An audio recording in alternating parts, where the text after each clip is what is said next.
कैसे हो? तुम्हें फर्क पड़ता है? क्या अब तक नाराज हो मुझसे? जरा अपने इर्द गिर्द तो देखो, हर कोई मेरी पीठ पीछे बातें कर रहा है। औरत के पैसे खर्च कर रहा हूँ, वो मैं तुम्हारा क्रेडिट कार्ड यूज कर रहा हूँ। तुम्हें कोई मसला तो नहीं? नहीं नहीं, कोई मसला नहीं है। मेरा दिया हुआ स्कार्फ कैसा लगा?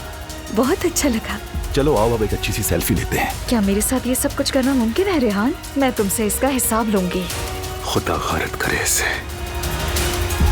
उमर साहब, लैला से जो पावर ऑफ अटॉर्नी तुमने हथियाई है वो फौरन वापस करो। ऐसा नहीं कर सकता, जिसके हाथ में मोहर बादशाही उसी की। मैं तुम्हें खत्म कर दूंगा। सोच है तुम्हारी उमर साहब, मैं तुम्हारा अपना बेटा नहीं है।